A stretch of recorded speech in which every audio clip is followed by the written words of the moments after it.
Oh.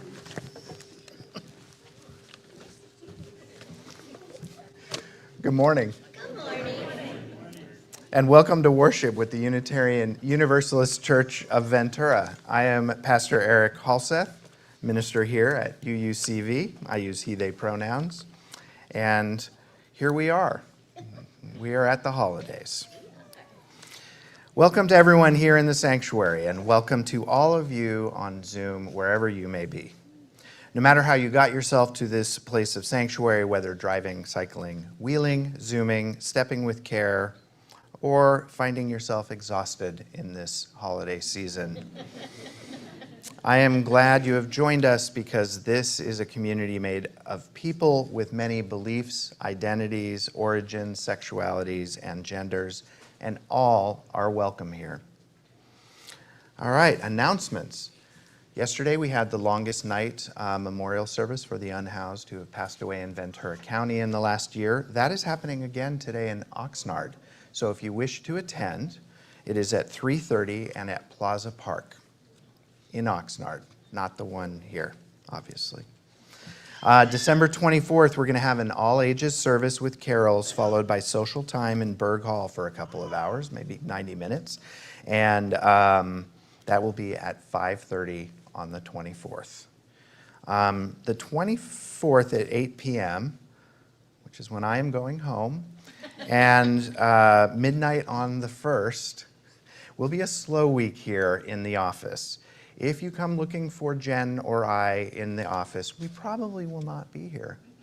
Just letting you know. Rob March is still doing the food collection for Ride Alliance 805 to support them as they have lost their food source, and that's going to be going on through January. So talk to Rob about signing up to help to either sponsor a box or to help pack boxes. After the service today, all visitors and guests are enthusiastically invited to stop by the connecting hall table in Berg Hall through those double doors for a chat. And nearby that is the welcome table where you will find information about our church and about our faith tradition, Unitarian Universalism. And of course, let me remind you, you can find all of these announcements and many more in UUCV This Week, our email newsletter. Finally, for those who may be new to the church, the section of seats over here on your right, near the open windows, is being maintained as an area for those of us who are more comfortable being around others wearing masks during worship. We gather here today on land first cared for by indigenous peoples whose stewardship endures across many millennia and generations. We give thanks for their presence, past, present, and emerging, and we commit ourselves to walking paths of justice, healing, and right relationship. Specifically, we name the Barbareño Ventureño Band of the Chumash peoples who have stewarded their ancestral lands and unceded territory for at least the last 11,000 years. We honor their ancestors, elders, and descendants as they continue their deep spiritual and cultural connections to these lands and waters. And as we enter the time of the year when the sun is lowest in the sky, days short and nights long, let us warm this sanctuary, this sacred space, with compassion for each other and love for the world.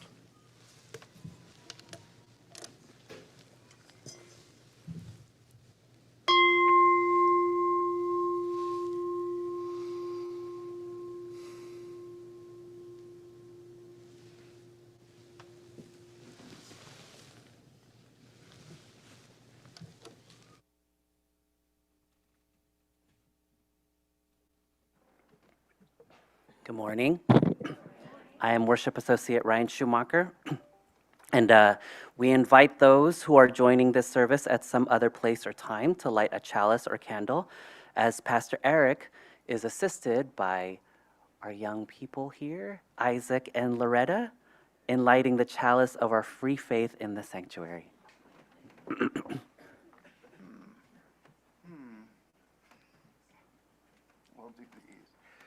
right, who's brave about holding matches? Both of you? You you want to try? Hi, parents. Okay, you assist her. You're going to, okay. There we go. Nope, right there. All you have to do is. Okay. Oh.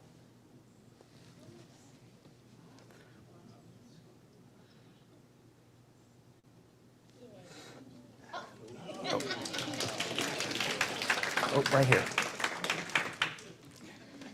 All right, teamwork makes the dream work.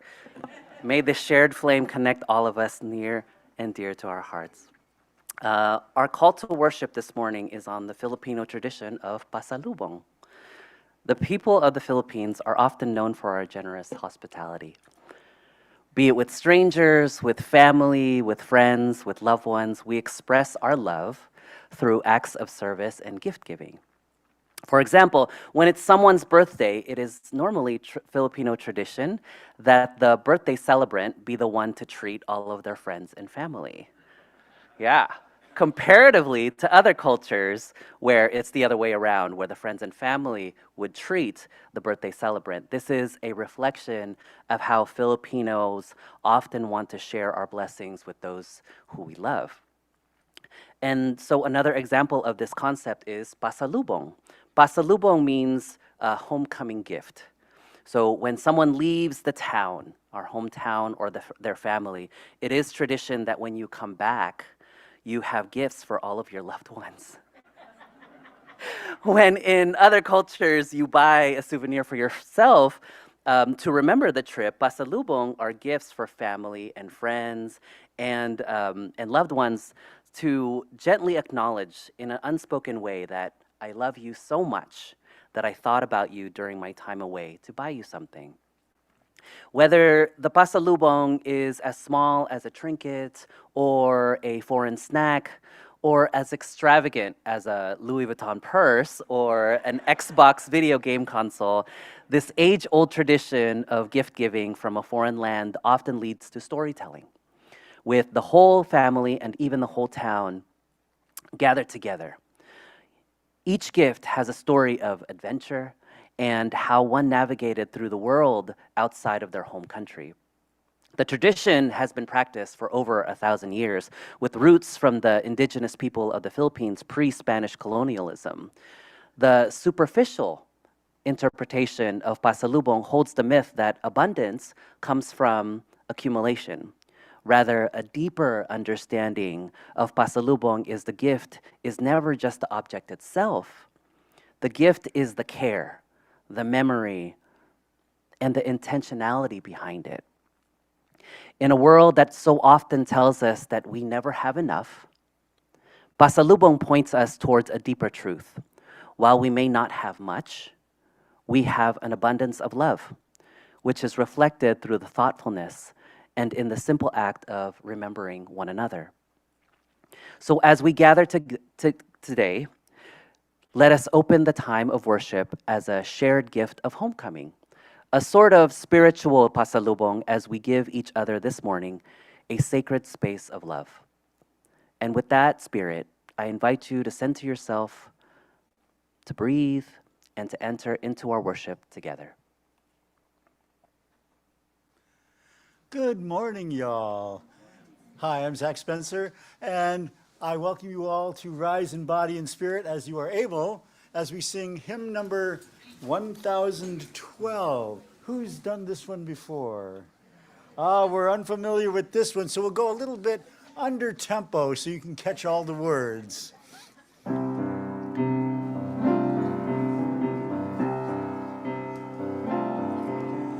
When I am frightened, will you reassure me? When I'm uncertain, will you hold my hand?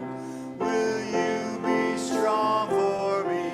Sing to me quietly. Will you share some of your stories with me? If you will show me compassion, then I may learn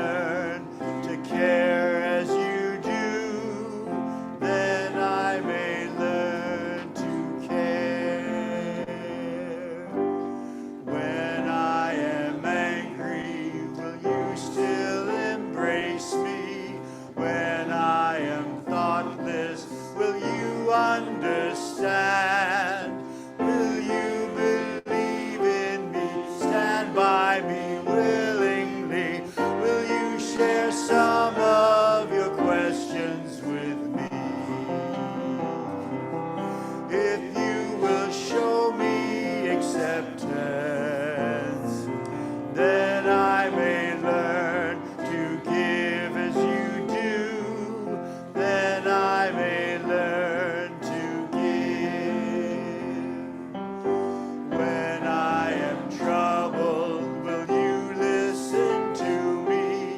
When I am lonely, will you be my friend? Will you be there for me, comfort me tenderly? Will you share some of your feelings with me? If you will show me commitment, then I may learn to love as you do. Then I may learn to love.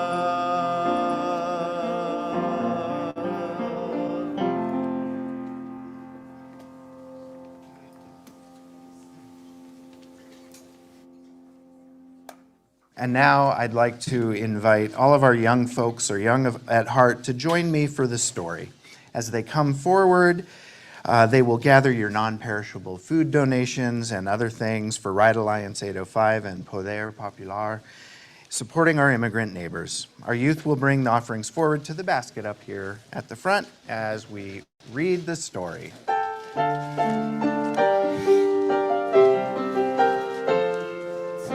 you I receive, to you I give. Together we share, and from this we live. From you I receive, to you I give. Together we share, and from this we live. From you I receive, to you I give. Together we share, and from this we live.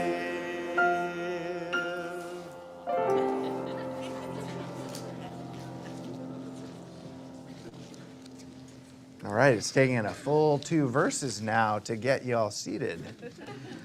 Very generous, all of the food. Today's story is called The Story Blanket.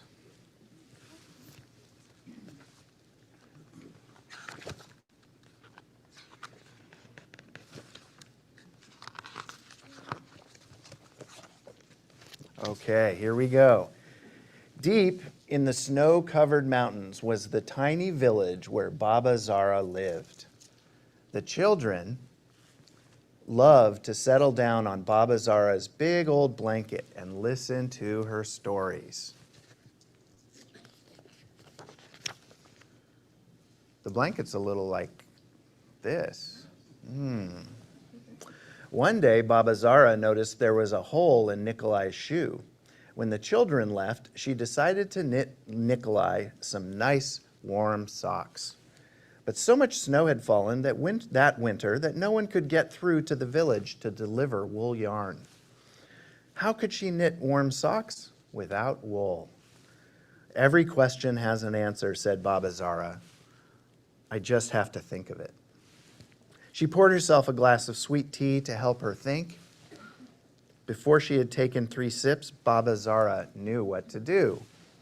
I will unravel a little of the story blanket and use the wool for Nikolai's socks, she said. Late at night, when everyone was asleep, Baba Zara trekked through the snow and left the socks on Nikolai's doorstep. A few days later, Baba Zara noticed the postman looking quite chilly. Soon after, the postman found a scarf wrapped around his mailbag when he left. Do you know who made it? He asked everyone he met, but no one did. The schoolmaster was surprised to find a pair of warm mittens on the woodpile when he brought in wood for the school stove. Miss Ivanov flapped the ravens away from her wash with the new knitted apron she discovered beside her water pump. Before long, the grocer was wearing a new shawl instead of her old, moth-eaten one. And the children had to sit closer on the blanket when they came to Baba Zara's for a long story. If you can see, yeah, up. Well, maybe one slide back. But the blanket was very small in that last slide. Oh, there you go. Yes, very small. Day by day, the villagers grew more curious about the mysterious gifts. Baby Olga received a soft new blanket, and the butcher showed off a fancy new woolen cap that covered his shiny bald head. The children were now squashed together on Baba Zara's very small story blanket. Confusion grew when the tailor's scraggly cat showed up, purring and grand in a snug cat coat. There was no story blanket left to sit on.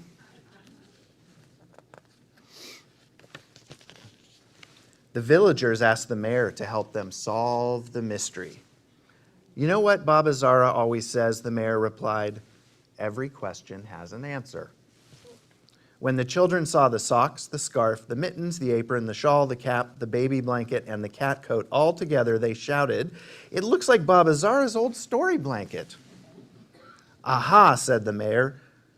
"Oh, wait, but she doesn't have it anymore," said Nikolai. "Aha," said the mayor, "the mystery is solved. Baba Zara used the wool in her blanket to make these gifts. Now it is our turn to give Baba Zara a surprise." So while Baba Zara slept, a few rolls of wool were unraveled from every blanket in every household and left on Baba Zara's doorstep. Baba Zara was amazed when she opened her front door in the morning. She had never seen so much wool yarn and in so many colors, and on top of it all was a sign that read, "For your new story blanket."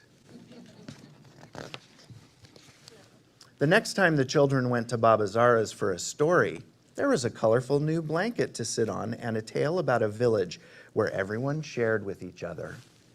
As she hugged the children goodbye, Baba Zara noticed a hole in Alexandra's sweater. She wanted to knit Alexandra a surprise, but the snow was still on the hills and no wool yarn was to be had anywhere in the village.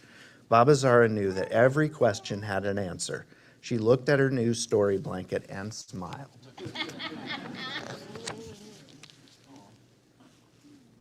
One more slide. For those of you who would like to try to see this, there are no words on the page, but Baba Zara is knitting, and there is a thread rolling along the floor, going towards where she is knitting, coming from the story blanket.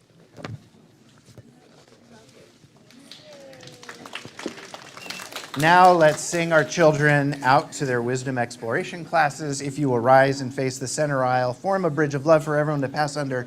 If you are new, just follow along and please own your personal space as it makes you comfortable. We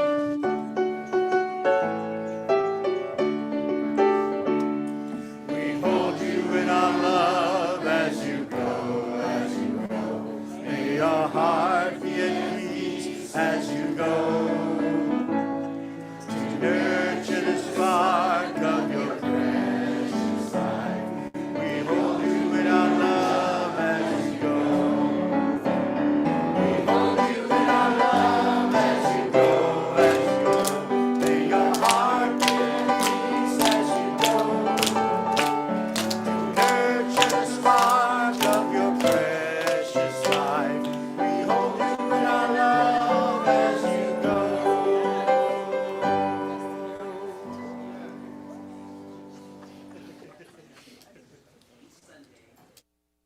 We in this wonderful congregation give away our entire collection, gifting it to an organization doing meaningful work in the larger community or to the funds that support people in our own church. This practice is one of the ways we live in our values and put them into action. You can text to give, or folks who are present in the sanctuary can also drop a check or cash in the box in the back wall of the sanctuary, now or after the service. Our offering today goes to the Ventura Land Trust to promote the development, preservation, and expansion of wild spaces in and around Ventura. Working with local partners, they protect the natural beauty of our area, restore and enhance native plant communities and wildlife habitat, and reduce pollution in our rivers. The Ventura Land Trust was instrumental in the 2020 establishment of the Harmon Canyon Preserve, the first large-scale, publicly accessible hillside nature preserve in Ventura.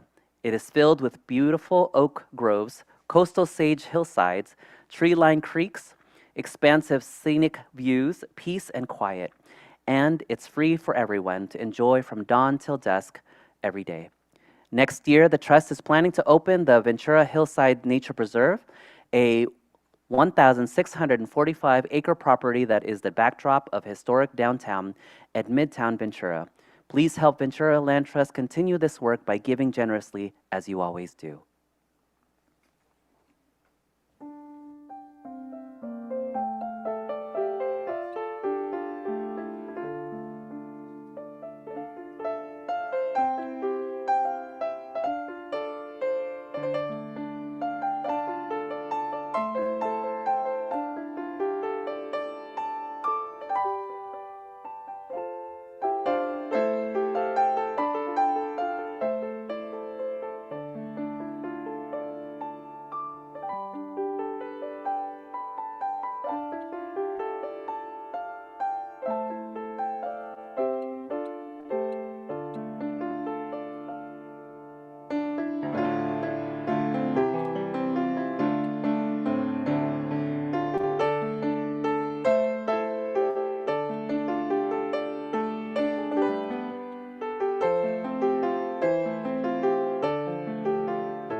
The generosity of this congregation helps create a more just and loving world. Thank you. In this deeply connected community, we take this time each service to share the great joys and sorrows that touch our lives, for doing so brings us closer together. If you have a joy or sorrow you'd like to share it amongst the service, you can submit using the link on our website, uuventura.org, or on our Thursday bulletin email, UUCV, this week. Submissions received by 8 p.m. on Saturday will usually be included that Sunday. Our first sorrow today is for those who were killed and injured at the Hanukkah celebration last Sunday in Sydney, Australia at Bondi Beach. Violence is never the answer, and we grieve that a gathering meant for light, family, and remembrance was met with harm. In this holiday season, when so many traditions invite us to rekindle hope, we offer a simple human plea. May peace take root where fear has grown. May communities be protected in their right to worship and celebrate. And may our shared longing for safety and light and dignity for all people guide our words, our choices, and our care for one another.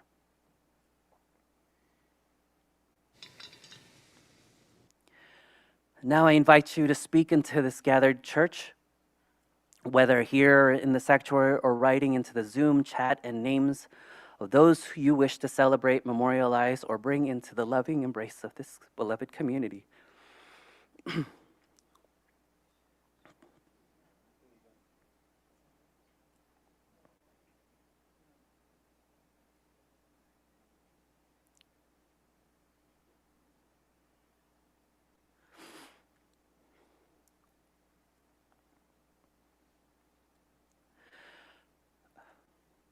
Pastor Erik will now place one final stone in the water for all the joys and sorrows just shared and those yet unspoken in the silent sanctuary of our hearts.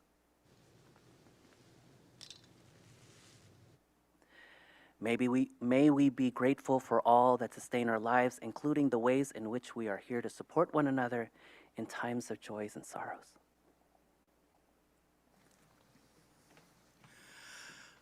Please remain seated and join each other in singing hymn number 1013, Open My Heart. We'll sing it twice because it's pretty short.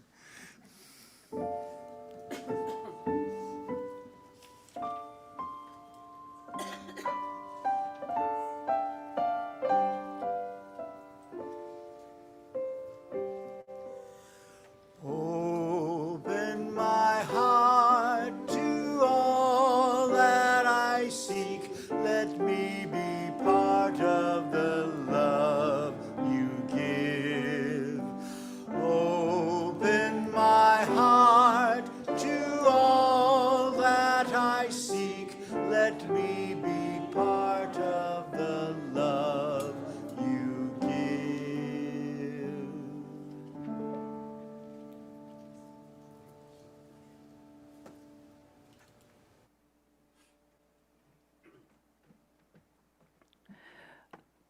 I'd like to offer a reflection of Pasalubong.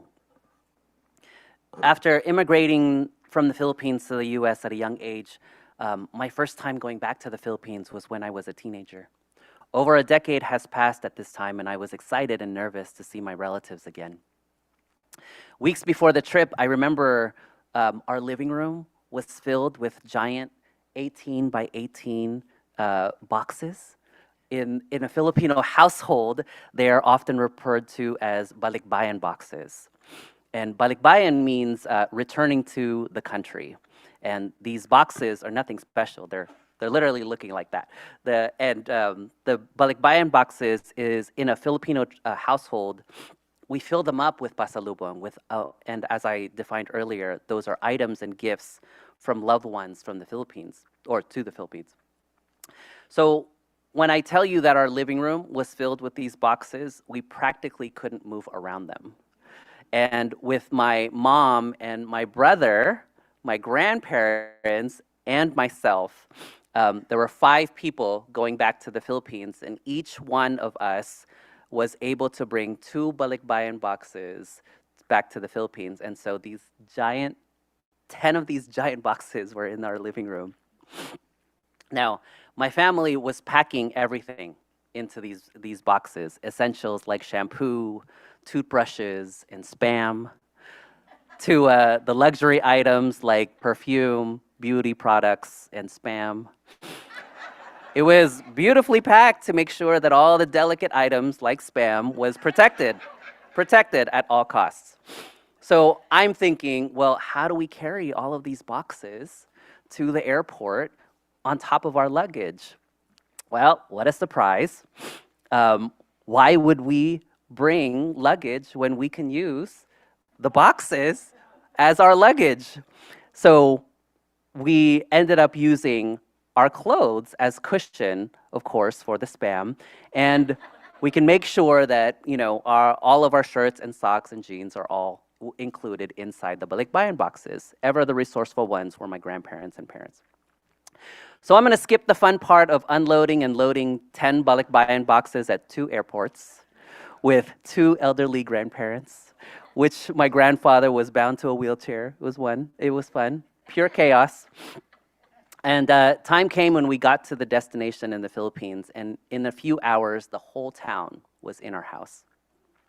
And I got reintroduced to old relatives, and we got to meet new ones. We had food. We had, of course, karaoke. Come on, it's a Filipino party. And it was a homecoming party for us. One after the other, boxes were being opened and pasalubong were being passed out.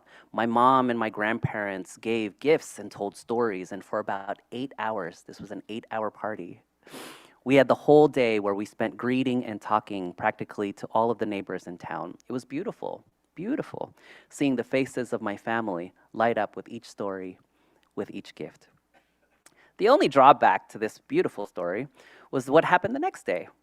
My cousins wanted to give me a tour of the pineapple farms around our town, and as we were walking around town, I noticed that many of our neighbors, the children my age, were pretty fashion forward. And I remember thinking, hey, I love those shoes. I have ones just like it. Ooh, look at that. I know, I have that exact shirt. And then I got a little suspicious. I said, I didn't know they had a Hard Rock Cafe in this town. And I remember getting that exact sweatshirt from Vegas. And then it dawned on me, those are my clothes. Remember that we used balikbayan boxes as our luggage, and our clothes for the 2-week vacation was used for cushioning the spam. So in chaos of the homecoming party, my grandparents got a little overzealous, and they gave away my clothes along with the pasalubong. And after being initially upset, I eventually accepted it. And I thought, you know what? Well, at least they went to good use and for those that need it the most. And as an adult, I realized that no object can really give you lasting joy, but the memories and the feelings that I felt from this experience, which always stays in my heart.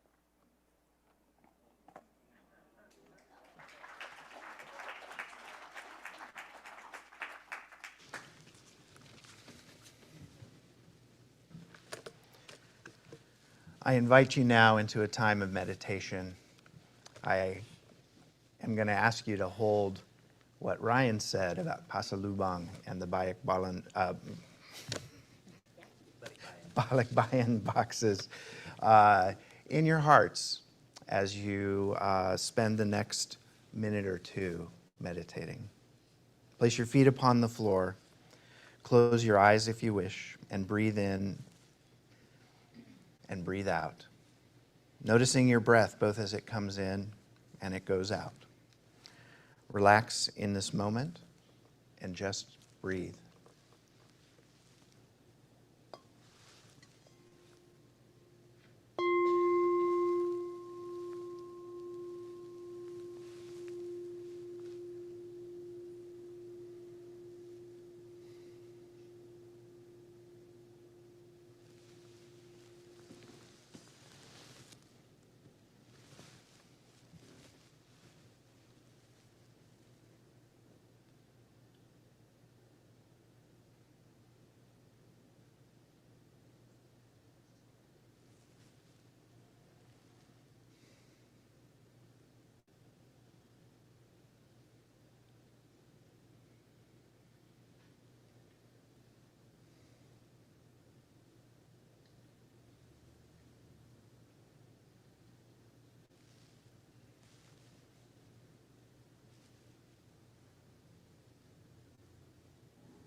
The courage of a dreamer, the innocence of youth, the failures and the foolishness that lead us to the truth, the hopes that make us happy, and the hopes that don't come true, and all the love there ever was. I see this all in you. You are part of the human heart. You are part of all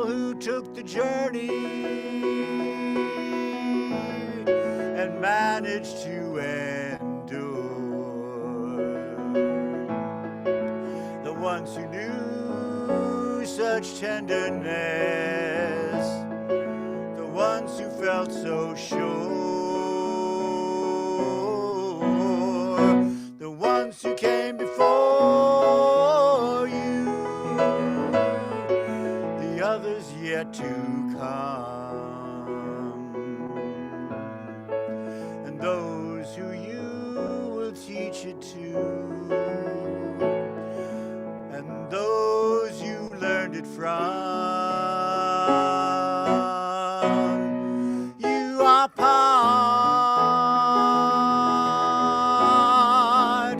of the human heart.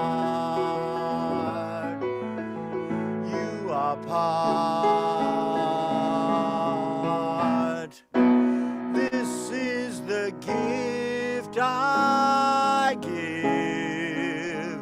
Through your love you'll live forever. Forever.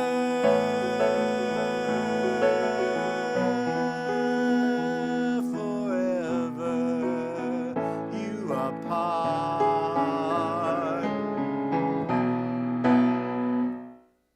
Tonight,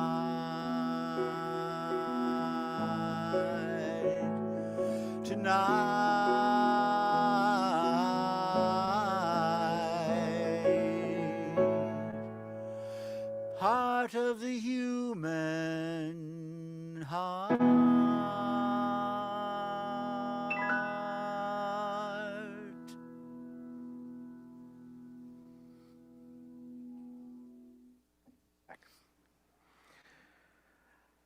Before I begin the homily, Ryyn mentioned Spam. It is a favorite dish in our household. And a few weeks ago, we were looking for Spam because the kids wanted to have Spam musubi, which is like a little like Spam.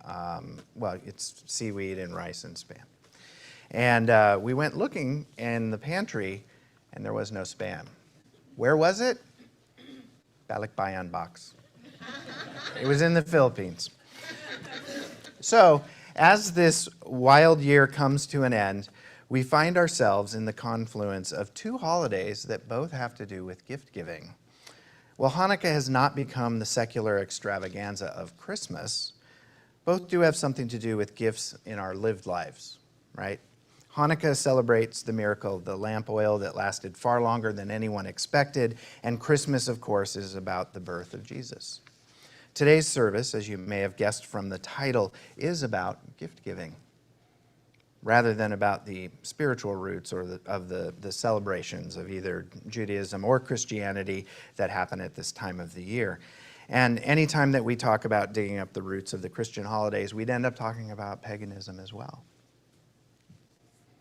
But like I said, today is about the ritual of giving gifts, not a lecture on where these holidays originated.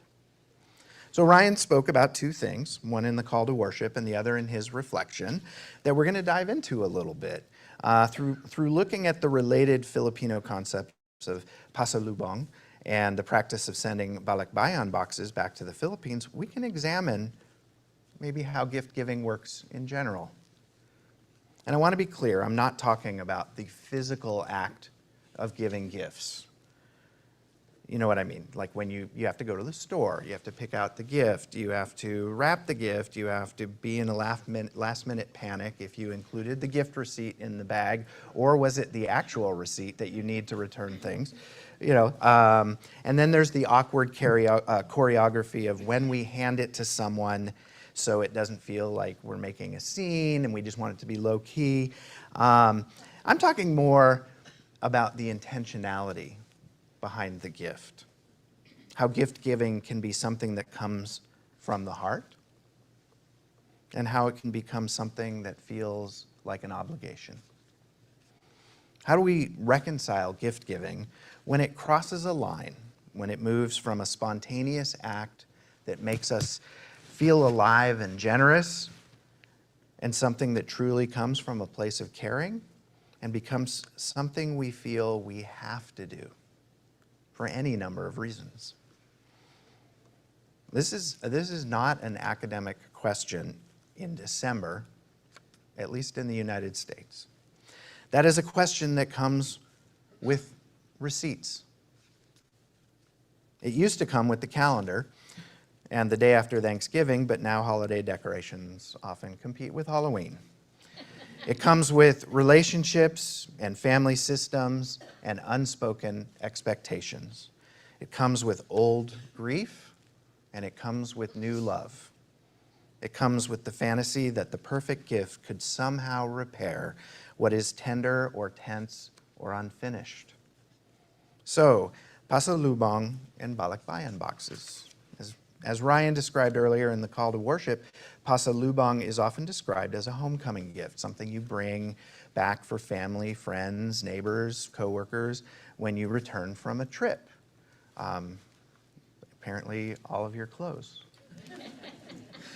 One common explanation translates it as something like a gift for when you welcome me, a gift that's carried home and offered at the moment of reunion.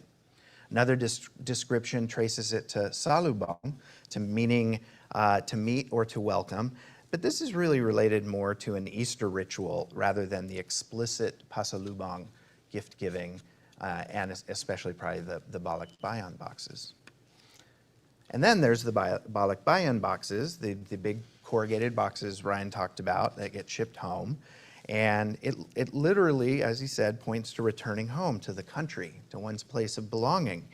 These boxes, as he said, are stuffed with all kinds of things. We had a friend who, to pad everything and to make use of all the air gaps in the box, took rice and just poured it in the box. So the whole box, every little bit of it was full. Here's what makes these practices such a wise companion for our reflection today. They hold both sides of gift giving at once. They hold the tenderness of, I saw this and I thought of you. And they also hold the pressure of, if I come home empty-handed, what does that say? They hold the love of, I want you to have what I can provide. And they also hold the ache of, if I can't provide it, who am I in this story? They hold the joy of abundance and the complicated, sometimes painful economics of distance, diaspora, and expectations. And they also hold the more explicit sending of needed food, while the flip side is that if it isn't sent, the recipient might not have much to eat. And maybe you've noticed, even if you have never packed a Balikbayan box in your life, you already may understand the emotional physics at work. Because gifts are never only objects. Gifts carry meaning, gifts carry history, they carry relationships, gifts carry stories we tell ourselves about who we are to one another. A gift can say, I love you. A gift can say, I know you. I miss you. I'm sorry. Please don't forget me. You still owe me. You're in my debt. A gift can say, look what I can do. And sometimes painfully, a gift can say, here is the role you must play in my life, and here is the role I will play in yours, whether we like it or not. That's the shift we're exploring, when gifts comes from the heart and when it comes from an obligation. Now I want to name something gently. Obligation is not always bad. We are covenantal people. Unitarian Universalism is not built on a creed. It's built on relationships and the promises we try to keep. There are obligations that are holy. We show up for one another. We care for one another. We tell the truth to each other. We make amends when needed, and we protect the vulnerable. Some obligations are simply what love looks like when it matures past butterflies and becomes dependable. But the trouble comes when obligation is no longer rooted in love, when it becomes rooted in fear. Fear of disappointing, fear of rejection, fear of losing standing, fear of being judged as selfish, ungrateful, disloyal, not doing enough. A gift that is born from fear may still look beautiful on the outside. It may be expensive. It may be impressive. But inside it carries a hidden note. This is what it costs to belong. And that is where many of us might get spiritually tangled up in December, because we're longing to belong. We want to be seen, we want to be known and welcomed wherever we go. We want to matter to one another. We want to feel close. We want to repair things that have frayed in our lives. We want to celebrate what has endured in our lives. And gifts, whether it is a single Pasalubong style gift from a weekend trip or a taped up balikbayan box sent across the sea, these things can be a powerful way of saying, I'm still connected to you. But here's the question I want us to hold to the light today. When does the gift become a bridge, and when does it become a toll road? Because bridges carry us towards one another, and toll roads charge us to get there. Some bridges are both, but you get the metaphor. And the reason balikbayan boxes are such a potent image is that they are literally bridges made of cardboard and packing tape. They cross oceans. They cross time zones. They cross the boundaries of loneliness. They cross a parent missing birthdays or a child growing up while someone is far away earning money. They cross all the sacrifices that are too big to explain in a single phone call home. And precisely because those sacrifices are so big, a gift can start to carry an unbearable weight. Not just, here's some things you'll enjoy, but here's proof that my leaving was worth it. And that is an impossible standard. And of course, that doesn't apply just to people from the Philippines, to people who come here or go to other places in the world like Dubai or other countries like that. It's for any of us who've moved away, whether or not that's across the country, across the state, or even just a little further and we don't see someone so much. Because no box, no matter how carefully it's packed, can contain the fullness of someone's absence. No shipment can replace being there every day. No object can fully stand in for the human need at the center to be together, to be held, and to be home. Now, let's widen the lens. In many cultures, not only Filipino culture, there is an expectation of bringing something back. If you travel, you bring a little gift. If you visit, you bring something to the people you are visiting. If you're hosted for dinner, you don't arrive empty-handed. And sometimes it's light and playful. It could be just, like something simple from the airport as you were flying home, or a postcard, or something that's part of wherever you were visiting specifically. Sometimes it's folded into the hospitality itself. It works the other way. Families will send you home with food. They're sending you with food as a form of love. And that's an everyday kind of sacrament. You go with something that will nourish you. Take the food. But there's also a shadow side. The minute a gift is expected, it changes the emotional chemistry. Because once it's expected, it becomes measurable. And anything measurable is open to judgment. It's not big enough. It's not thoughtful enough. It's not expensive enough. Not equal enough. It's not reciprocal enough. And that's where people start keeping score. If you've ever felt your stomach drop because someone gave you a gift and you didn't get them one, raise your hand. If you've ever overspent because you didn't want to look cheap, raise your hand. Okay, lots of us do that. If you've ever given a gift while resentful or exhausted or felt pressured to give a gift. Okay. If you've ever received a gift and felt like it came with strings. Oh, okay, a few less. Then you already know, right? The line between love and obligation, it's not always easy to see, and it hits us unexpectedly oftentimes.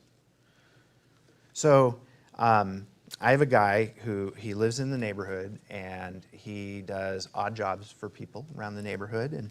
And one time he showed up, and he's like, hey, do you have any shoes? Mine are wearing out. He doesn't make a lot of money. And you know, he's like, if you have extra shoes, will you give them to me? And I said, sure, let me go in the house and look. And so I'm going through, and I had this pair of orange and black Solomon trail running shoes. I was like, those would be perfect for him. I think they'd fit. They're pretty durable. And I go looking, I'm like, where did these shoes go? And I'm looking around, and I'm walking all through the house, searching the closet, searching here, searching there. And then I realized they were in the Philippines. They had been in a balikbayan box with all of my shoes that I wasn't wearing anymore. I don't really hike that much anymore. They ended up there. And I came outside and I said, I'm sorry, I don't have any extra shoes. I only have I have 2 pairs, and they're for this and that. So how do we determine this line between love and obligation, honestly? How do we practice gift giving without losing our souls or our budgets or our relationships? I want to offer 3 spiritual invitations. They're not rules, they're invitations. First, reclaim the true gift. The true gift is not the object. The true gift is the attention. I noticed you. I remembered you. I thought carefully about you. That's Pasalubong at its best. The world expands. You go somewhere, you see something, and you think, this should be for insert person here. The gift says, even while I was away, I was thinking about you. So when you're giving gifts this season, ask yourself, what am I really giving? Am I giving attention? Am I giving gratitude? Am I giving repair? Am I giving encouragement? Am I giving a sense of being known? If the answer is yes, even imperfectly, then you're doing sacred work. Second, tell the truth about the obligation, not to the person you're giving a gift to yourself. Sometimes obligation isn't bad. It's information. If you feel forced, ask yourself who or what is at the root of that feeling. Is it a family script you never agreed to? Is it a fear of conflict? Is it a way of trying to earn love? Is it an old story that says you only deserve belonging if you perform for it? And if you can, practice saying a brave sentence, maybe not out loud to everyone, but at least in your own soul, I want my giving to be free. Examine the feeling of obligation, because truth is what makes our hearts tender again. Third, offer presents where you can. Balikbayan boxes are powerful as a metaphor, partly because they admit a truth. Sometimes we cannot be physically present. Sometimes distance is real. Sometimes separation is unavoidable. Sometimes economics and immigration and work and life make presence complicated. But wherever we can offer presence, it is often the real gift. Presence can look like a phone call that isn't rushed. Presence can look like listening without multitasking. Like asking, how are you really? And staying for the answer. Like help with the unglamorous stuff. Like forgiveness that doesn't keep a tally. Presence can look like letting someone be imperfect without calling them out for it. So the same guy who I didn't give the shoes to, one time I gave him a belt, and I had it, and it fit him. And he wore it. I saw him wearing it all the time because he's always over helping me out with stuff. And actually, this was just the other day. He showed up and he was working next to the cars where I had piled up some stuff. We're cutting down some palm trees they broke a car window. It was just a thing. And he's helping me out with that. And I see he asked me, do you know where those plastic bags are that were over there? I'm using them as a belt. And I was like, oh, no, let me go in the house. Let me look and see where my belts are. I'll find one that fits you. So I go in the house and I'm looking and I'm looking and I'm looking, and what's the answer? Balikbayan box. I had given away all my belts that didn't fit me anymore. And that was, yes, it's a thing. They don't fit anymore. They're all gone. So I come outside. And this time, instead of saying, I'm sorry, I don't have any extra shoes, I said, look, here's 20 bucks. Go buy yourself a belt. I don't have any. Because I don't want him wearing plastic bags tied around his waist to try to keep his pants up. So as we end this year with all its grief and grit and beauty too, may we become people who give gifts that are bridges, not toll roads. May we give from the heart, not from fear. May we receive gifts with gratitude, not with scorekeeping. May we bless the profound love carried in Pasalubong and Balikbayan boxes, love that stretches across distance and says, you are not forgotten. And may we also bless ourselves with the freedom to step out of the compulsions that drain the spirit, the need to prove, the need to keep up, the need to perform, belonging through consumption. Because you, each of you, are not loved because you gave the right thing to somebody. You're not worthy because you spent the right amount. You're not held because you met an expectation. You are worthy because you are alive. You are loved because you are you. You belong because we choose one another again and again in covenant. And if you're looking for one last gift to offer this season, let it be this. Let your life, your attention, your honesty, your care, let those things be your pasalubong. Something you bring home to the people you love, something you offer at the moment of reunion, something that says simply and truly, I am here. May it be so, blessed be, and amen. I invite you all to rise in body or in spirit as we sing our closing hymn, number 16, "'Tis a Gift to Be Simple."